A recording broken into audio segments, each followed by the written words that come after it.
Doyma. Kimse bilmir Pinhan, Pinhan öldür, Pinhan öldür, Pinhan öldür. Bize gelsen olar,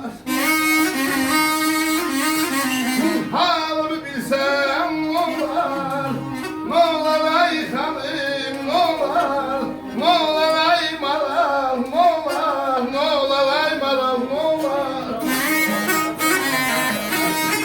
Ələsgər verir məclisə oxuduğu yerdə cəmaatın qarşısında gözəl məlumat verir.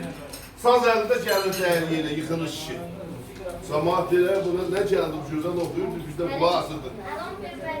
Tərzindən oxuyur, biz də ləzzət edirik. Əsas sən ustandır, xəsiyyətini sən bilirsən. Əsas kesin ələsgəri sökəylə, qaylanı gətirir, iki dənə bəhs çəkib biləyir. Deyir, dərdim çoxdur, dindirməyin Hazara. Məni bir ala göz Zeylan öldürür. Qılıçsız, qalxansız, tüfəksiz alır canımı. Kimsə bilmir Pinhan, Pinhan öldürür. Aya qalar, neynəmişəm, neynərəm. Xəncər alıb qara bağırım, teylərəm. Bir zalım var, dosta qurban eylərəm. Qoy desinlər, aşıqda qurban öldürür, şoför olmaz.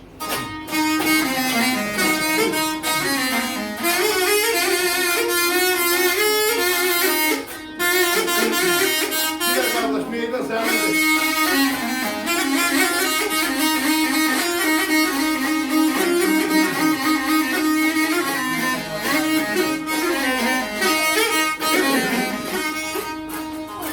Alasya'dan bir gözele mehmanam, ölmeyince çetin dönlem olsanam. Azrail'i kanlı bela tutmasın anam. Vay be. Beni bir şifri Peyşan öldür, Peyşan öldür, Peyşan öldür.